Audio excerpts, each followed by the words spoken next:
Hello and welcome to She the People. We are here for our online safety summit powered by Colors. She the People's online safety summit is a collective conversation on issues we face in the digital environment. We are here today to talk about the challenges on the digital space, our rights, and how to distinguish between fake news and news. For this edition of Safety Summit, CSR has joined us as our knowledge partner. And our discussion today, the topic is did I read it right? Busting misinformation.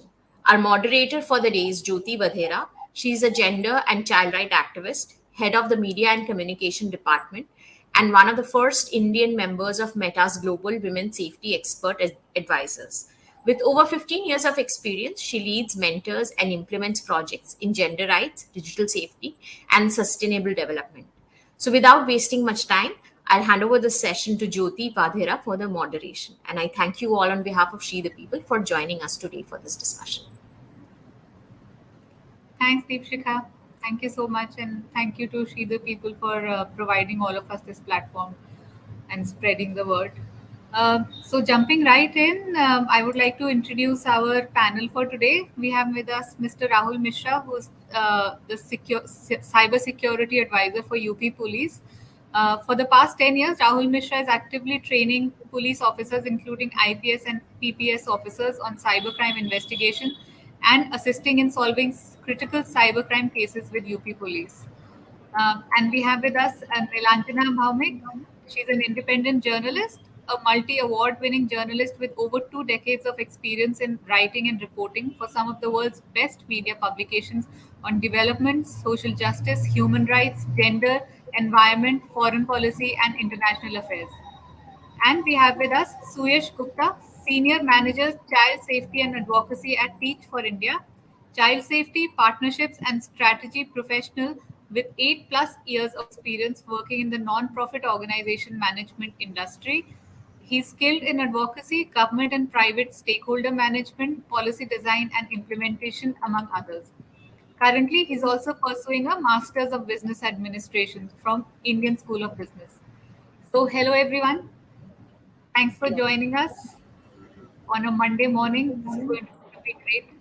Um, so, I would like to say, welcome everyone to She the People TV's Online Safety Summit 2022, where CSR is the knowledge partner.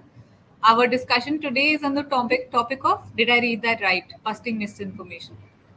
For the better part of the decade, CSR has been working diligently on issues related to digital safety, security, and rights of women and young children. And we strive to bring a positive change in the digital sphere. And all of you have already been working with us. So we thank you again for that. And so, in this digital sphere, we have consistent support from our partners like Meta and strong collaborations like the one with She the People. I would like to begin by saying that digital users all around the world, including our children, are vulnerable and susceptible to negative experiences when they come online. Every day, children and young people are spending a minimum of 4 hours a day on digital devices. The hours might differ for some, but the fact is that there is a lot of information and messages that we come across from our devices and platforms that might harm us. But do we ever stop and think that if I did I read that right? Is it right or not? Is it misinformation? And fake news and misinformation have been one of the biggest threats faced by digital users, especially young people. So today we are here to focus on stakeholder discussion to build critical thinking skills among digital users and find out ways we can reduce the harms and the side effects of fake news we consume online. We believe the stakeholders, including parents, teachers, and us and guardians, we need to work together in finding a solution to of nip the bud of misinformation for our young digital users. Once again, I thank the panel for joining us today, and let us start with Suyash. Suyash, I hope you're ready. Now, Suyash, since you work very closely with children across urban and rural cities in India, during COVID, before that, and even after that, going digital has had its challenges, right? If you could start by sharing some insight and challenges faced by the children that you work with. Yeah, thank you so much, Jyoti, for firstly having me here and asking this very relevant question. So, just like to give everyone, like the audience, a bit of context, in Teach for India, we work with 32,000 children who are of the under-resourced background. So, they study either in government schools or low-income private schools, and we're working across eight major cities of India, like Delhi, Kolkata, Pune, Bangalore. I'm gonna leave the rest to you. So, just like while the pandemic happened, the realization was that yes, we need to move online and we need to work with our children in a more synchronous and an asynchronous manner where we are working with them in online platform. So in this, even before like we were made aware of the challenges of the online and the cyber world, our very first challenge was access. Our children, they didn't have access to the means of online education that the likes of maybe you and I can access. So, and we saw that out of the 2,000 children, roughly 6,000 of our children had that access. So around 10 to 15 to 20% of our children had access to devices. So we started working on the, okay, how do we up that, and how do we get like devices more of our students, while a few students were also not reachable to us. They were not around us. So this was the first problem that we started working on, and we worked extensively to create that access for our children. And we saw that okay, after like extensive activities of getting the access to our children, we saw that okay, now 60-70% of our children are reachable and they have devices and they can access this education. Now we saw that okay, the access is increased, but now what is with access there is increased exposure. And we saw that okay, this increased exposure, what direction it is taking. And with that we saw two things happening: a lot of misinformation and misuse. Just the application of that increased exposure, it was taking these two directions of misinformation and misuse. For now, I like to actually talk about the misinformation and the misuse parts. In the misinformation, we saw that this is in fact relevant to even pre-pandemic times. We saw that how WhatsApp becomes like a tool for and just any so like any platform where media like can be shared and spread. It becomes like a tool for like inciting different kind of emotions and even violence. And we saw like I first time saw in Delhi during this was December 2019 to like January 2020, when the CAA rights, CAA protests were happening. Those protests led to riots in the communities of South Delhi, of Tughlakabad, Sangam Vihar. This was, and when we were interacting with the children in the communities who were studying there, we got to know that okay, due to just the information that was spreading through the social media platforms, and children who were like accessing the information, they were getting incited because of that. Their families were getting incited because of that. Recently, we also saw this in the Jangipuri community, where because of certain religious based messaging that was happening, the communities of minority groups and majority groups, there was a lot of violence that was incited. This was happening due to widespread misinformation. Now I'd like to actually take and share about a lot of misuse that's happening in the past couple of years. What we are seeing, that because of increased access and exposure of the internet, there have been a lot of cases that are being reported to us, which includes either the children, they are getting access to inappropriate content, they are spreading inappropriate content or creating inappropriate content which is not helpful to them or to the society on whole. Then we see that the further impact through this is how children also get access to or getting influenced by dangerous personalities online. And due to this, we are seeing that children are also running away from their homes. Children are missing. Children are even like eloping. So we are seeing that okay, there is lack of proper guidance for the children, and due to which they are falling prey to certain dangerous personalities online, and just the overall impact that is there on their emotional and mental health. That's really adverse. And total of 10% of our cases, which earlier was a zero. So let's make a note of that, is because of like the issues of online safety and cyber safety. So yeah, that is what I've been seeing, and my observations are of impacts of children of cyber safety abuse on in like the under resourced communities. Thank you. Thanks, Suyash. Also, thank you for telling us the gravity of the situation, especially when you talk about inciting these emotions, especially for young users. Which is why we are here. We want our audience and we want all stakeholders to sit up and take notice about how serious this issue is. And now coming to you, Nilanjana. Hi. So, Right. being a journalist, we want to ask you, if you have ever come across fake news. I'm sure you have, and if you could tell us something about that. And what is your advice or your opinion for digital citizens, especially young children, the youth, and women online? Hi Jyoti, thank you for inviting me today, and hello to the rest of the panel. So to answer your question, I would like to start by saying that we are living in an age of information boom, and also in addition to that, we are also living in an age of device boom. Like mobile phones, especially, and children have access to information from a very young age, and you cannot, as a parent myself, I would try to limit my son's screen time, but this was pre covid.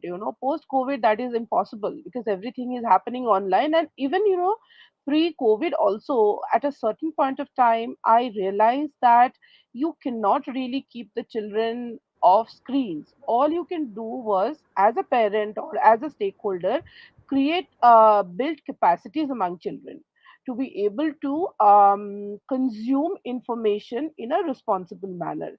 Now, children are a part of our society, but it is also a reality that children nowadays are more mature.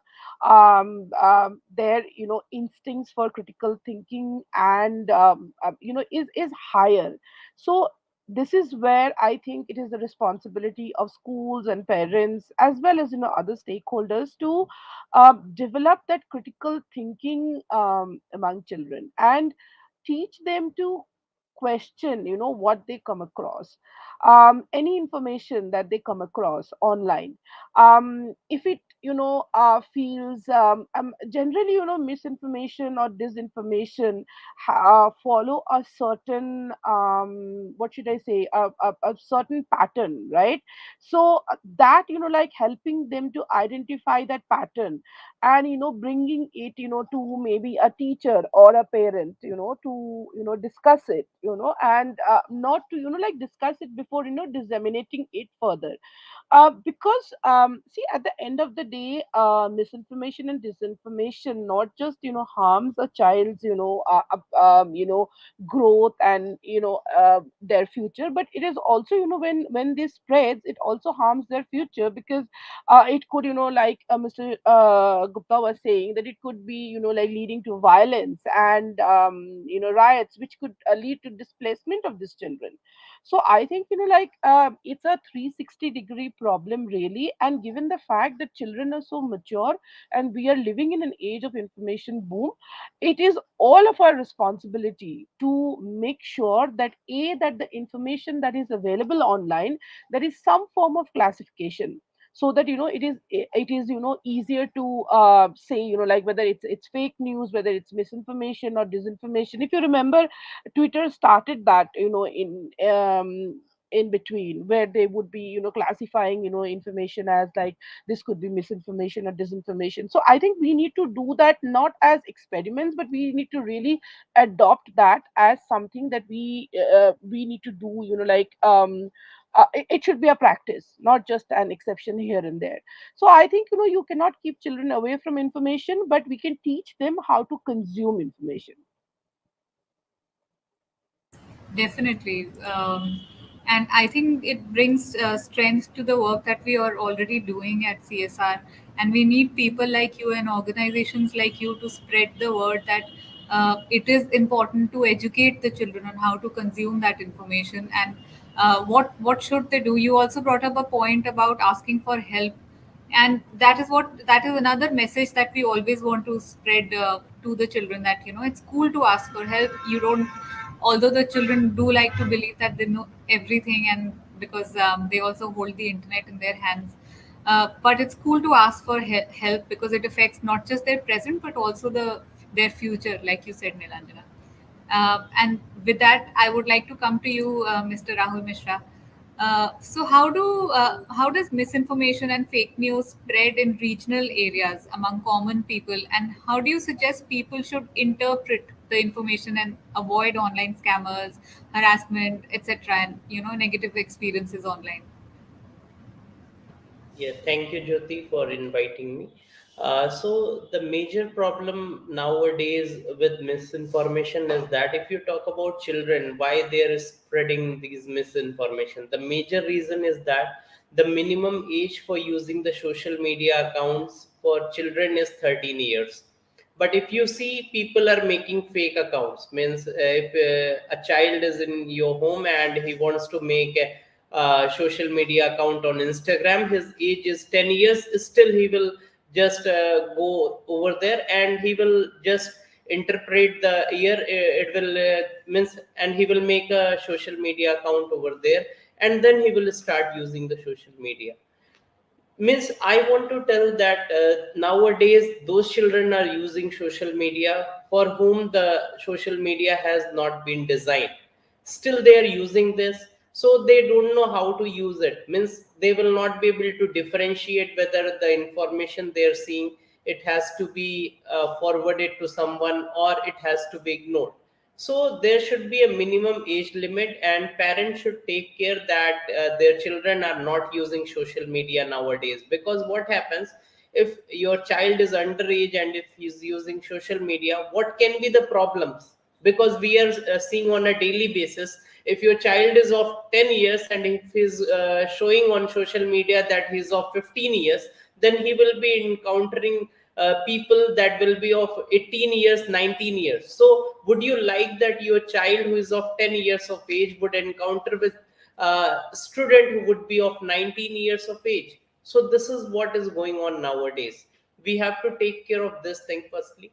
And if we talk about why people are spreading misinformation, why they are forwarding messages, whatever they are receiving from someone, if they are getting any message in a group, they are just forwarding it to people. And many a times these are messages related to some community.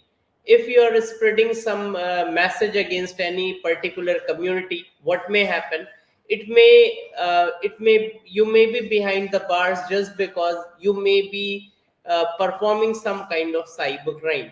So people are not very aware nowadays that whatever act they are doing, does that come under cyber crime. So most of the people don't exactly know that if they are forwarding any communal message that is against any religion, they are becoming cyber criminals. So we need to teach these things to the people. Means, and message, strong message also needs to be given to some people. Because when people will come to know that yes, somebody has spread this misinformation due to which some violence happened, then, and this action was taken against him and he's behind the bars from last 1 year, then automatically it will spread a message in the society, and people will understand that if I'm going to forward any kind of message, I'm going to commit a cyber crime. So the way that I suggest to people, uh, and also to government officials, in many conferences I have suggested that what should be the way to encounter this misinformation. The way should be, we should form digital volunteers in every district. There was a conference of UP police. I just suggested the senior IPS officials over there that we should make digital volunteers in every city. And if somebody is spreading misinformation, those digital volunteers should come forward and they should tell people that this particular message that you are forwarding, this is a fake message, and if you are forwarding it still, it you may be you may be doing a cyber crime and you may be against the bars. And if such digital volunteers will be there, and they should be between us only, means between the society. We have to identify certain people who should take this responsibility to act as a digital volunteer, and they should keep a watch on the content that is being floated on social media. And nowadays news channels are also doing a very tremendous job. They are often showing various shows wherein they are telling that this particular video that you are seeing, it is not a fake video, it is an edited video. So these kinds of initiatives are to be taken more often, and this is the way in which I think we can encounter this particular problem. Thanks, Rahul, for making all these points. So, the points you made today were that one, parents should know that there are actual repercussions when they make false accounts for their kids, and if they're allowed on social media, or kids are making fake accounts and altering their age on social media. There should be some kind of a mechanism where we can ensure the kids who are underage do not actually get to make those accounts. That, and plus, definitely there should be legal repercussions when you commit these cyber crimes. Also, Jyoti, just I want to add a thing to this, that if your child is making any kind of social media account, the parents should also add themselves in their account so that they can have a watch what their child is doing. And every correct. parent should have the passwords of social media accounts of their children so that they can have a watch what exactly is going on in their social media, who their friends are, to whom they're interacting. And I think every parent should do like that, means nowadays many parents would think, why my child wouldn't give me the social media password? You are a parent and you have the right to have the I think, yeah, password of your child. that's an interesting point. That's one way to go about it. Uh, Thanks, Rahul. Now, again, Suyesh, I would come back to you, since we're on the second round of questions. How do you manage to tackle misinformation and fake news and aware your students, young children? Yeah, thank you, Jyoti, and great points by Nilanjana and by Rahul. And yes, Rahul, I think you seem to be a very strict parent also, taking the passwords of the children. But like, I do hear you, and I do understand from where you're coming. While Rahul, you also talked about like how parents can play a role.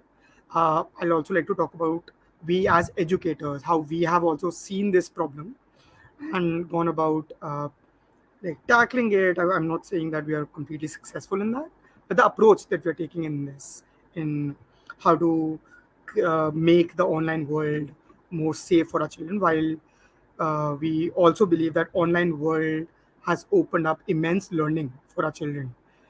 It has also opened up extreme vulnerabilities for our children, and our children are the most vulnerable out of the lot. So in this, the first thing that we've done is on an everyday basis how we can push for critical thinking and reasoning.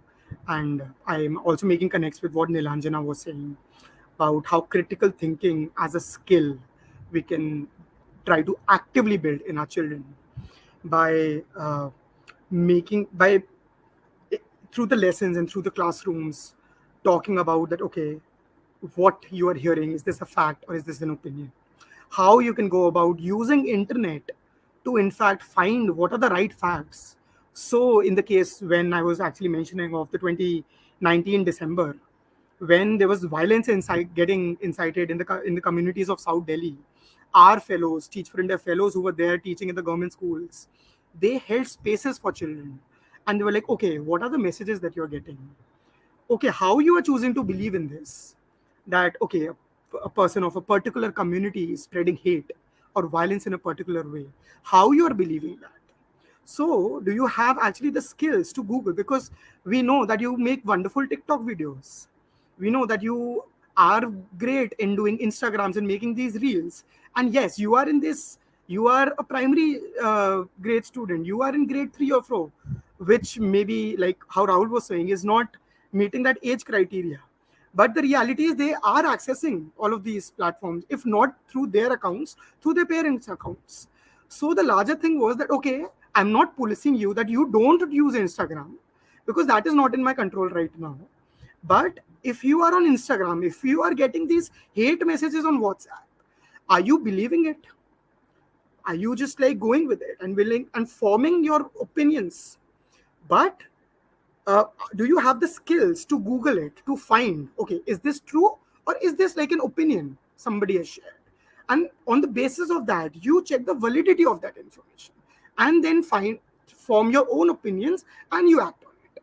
So that is something we repeatedly do in all of our classrooms. That, and we honestly believe that children, they're very smart. I at times find them smarter, emotionally more empathetic, mature than even maybe the four of us present on this panel. So and hence I'm not challenging the intellect of my children, but I'm giving them those tools of critical thinking and reasoning. That okay, you Google this, and then you form your opinion. And yes, we are here and we are open to communication and conversations. So come to Bhaiya, come to your teacher, and let's talk about this. And then let's see how to move forward. So that's the first thing that we've done. The second thing we've done is that, like I talked about, that cases of abuse have gone up. We've seen that children are missing. There are dangerous personalities. My children, I've seen that even they're sharing inappropriate pictures online. So seeing different kind of things. So that raised a thing that okay, children don't know that okay, this is something that's problematic. So we need to make them aware. We need to tell them that okay, there are different kind of people who are there online. There'll be different roles also who will be calling you different names. So instead of maybe fighting with that person or yourself becoming that role for someone else, how do you become a responsible citizen, responsible digital citizen? So for this, in fact, we, Jyoti, we partnered with you also, and we've been working in making our children aware that okay, what are different etiquettes you'll have? How will you be and become a positive person online?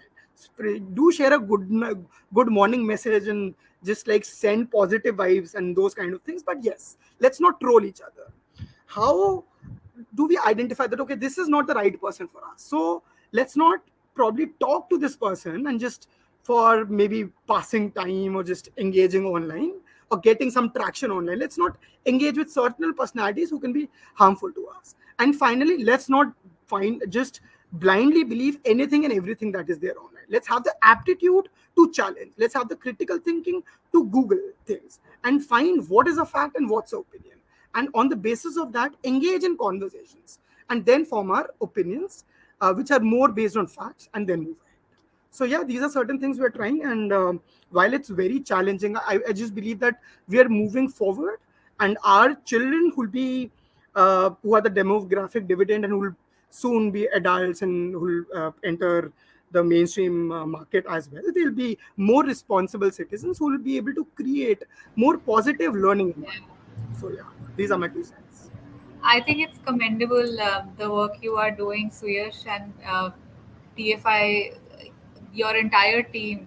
The amount of efforts you guys are making against these the mishappenings that happen online. Uh, I'm sure partnerships like ours are just a small part of your day, but the efforts that you're genuinely making are like really, we really appreciate them. Thanks for sharing your tips. Coming back to you, Rahul. So, can you like quickly, if you would like to add to what Suyash just said, and can you also like he spoke about some instances of how they are trying to tackle this. Can you talk about some instances where you've advised the UP police in matters like these, and what were the outcomes? Or and do you feel parents and teachers can guide children to stay safe online by themselves, so that they are the ones who take charge, and that most of the parents and children and teachers and guardians and policymakers, we can come together and work against fake news, especially, sometimes through WhatsApp.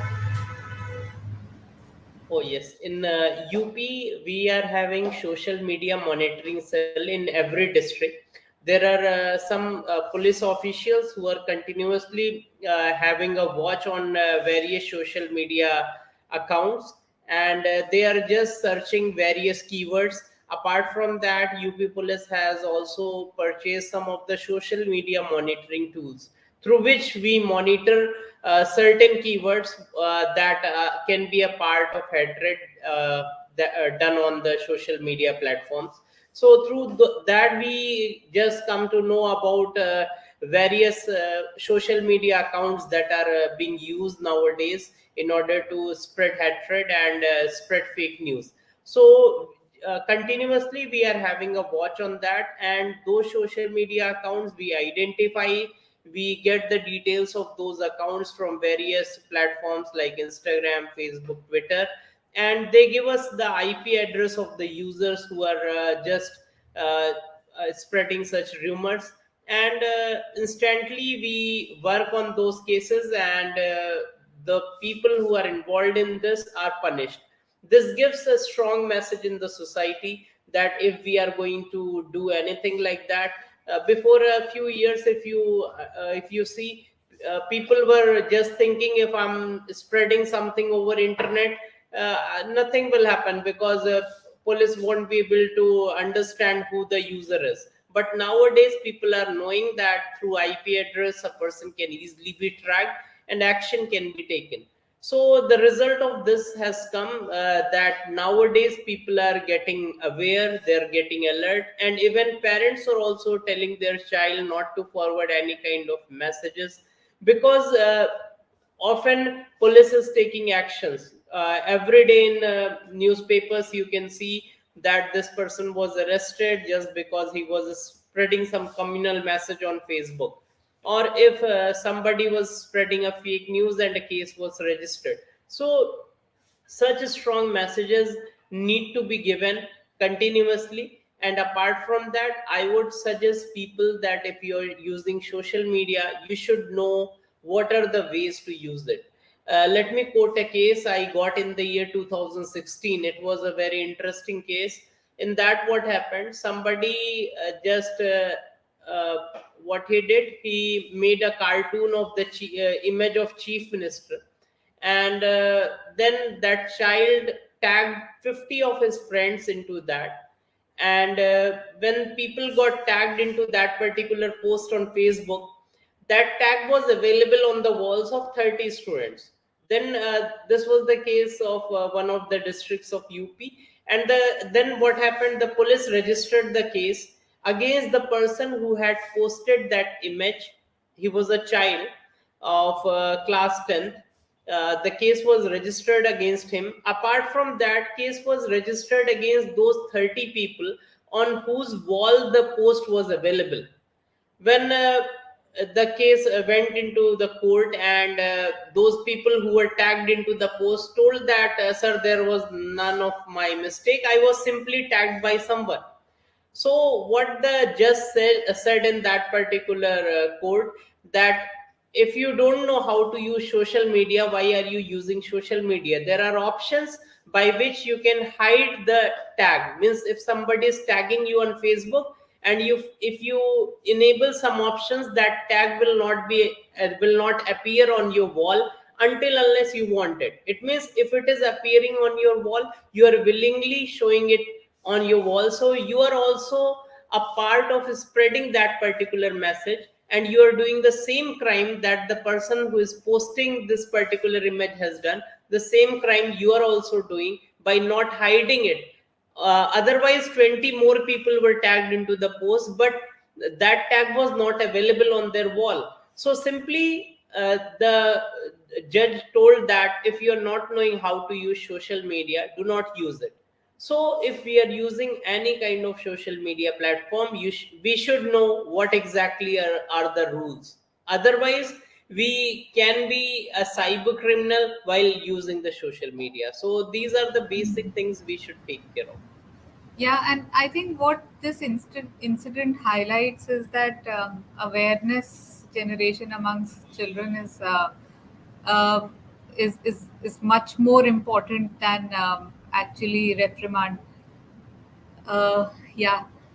So, but thanks, Rahul. Thanks for sharing this, and thanks for sharing an actual incident and your opinions. And now, coming finally to you, Nilanjana, we're at the towards the end of our discussion today. So, what advice would you like to give the viewers today, as a parent, yourself, and as a journalist, moving towards the end? Um, with mind stirring. Can you give us some good tips about digital citizens, including young children?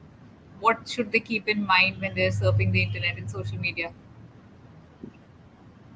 See, I think what really works in favor of arresting this problem um, is the fact that children are inherently curious by nature. So, as I said right in the beginning, that developing, critical reading and thinking skills among them is actually pretty easy.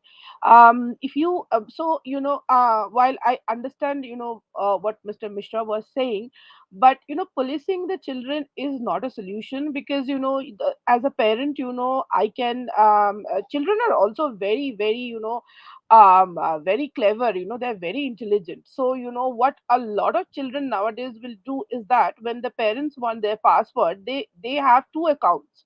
So they'll have two accounts on Instagram. One is for the parents and the other one is for, to be shared among their friends. Now, I recently came across one such account purely by accident, because this young person, like, is related to me, but is also a friend of my son. And just by accident, and I was like asking my son that, and he was like, "Oh, you don't you know this?" And I was like, "No, because I trust you. Do you also have two accounts?" And he's like, "No, this is the only account I have." So the the thing is that he is 17 now, but he has been online since he was 12, 13. And the only thing that has worked with him is discussion. As like, it only thing that has worked is me empowering him, at every step of the way, whether it's against trolls, or whether it's about sharing, um all that has worked is talking to him, discussing it out with him. And as I said, they are really curious by nature. Also, like, children talk a lot among themselves. So building capacities of peer groups, in schools or in communities where they can discuss these things.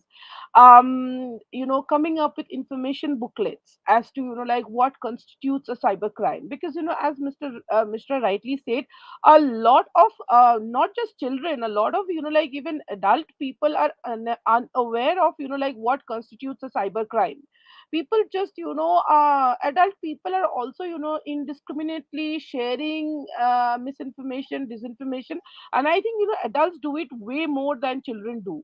So I think to sum it all up, I would like to say that it is important to talk to children, to help them. They're curious by nature, and to hone that part of their nature, that go, and as Mr. Gupta said, go and google this, which is what something I tell my son all the time, that sometimes he comes to me with a question, and I deliberately ask him to google it, so that like, he gets into that habit of, if I'm not available to answer his question, so that he gets into a habit of asking it to someone else, maybe a teacher, maybe like another adult person, or maybe going and googling it. Also like, giving children a list of websites that they can go to, where to verify facts, because not all websites like will give you, the correct information.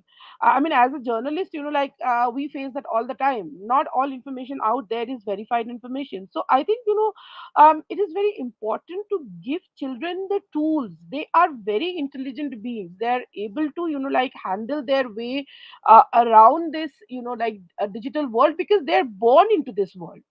Not like us, we are adjusting to this new world. They were born into this world. So as stakeholders, parents, guardians, educators, all we can do is give them the tools. That's our only responsibility, is to give them the tools and be there for them, to guide them, like, towards a safer online experience.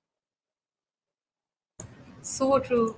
I agree with everything that you've said, Nilanjana. We should have proper resources at the institutional level to provide the kids, because what is important is giving them the tools, handing them their own responsibility, because they are. We need to be aware ourselves that they are smart enough to handle themselves. I mean, And I'll when just they, say something. My son has friends all over the world. Like they are all much older than him. Some are 23, 34, yeah, 18. But he has that understanding of who to yeah, engage with, and to spot the red flags. So I yes, think we can't stop the free flow of ideas, exchange of ideas, information, and knowledge among children, because now that we have, the world is really a digital village, right? We cannot stop our children from accessing that pool of exposure and knowledge. But yes. that is exactly why we need to give them the tools, so that they know, they can spot the red flags as and when necessary. Definitely, and which is why another thing that you brought up, which we at CSR also believe in, is an open channel of communication.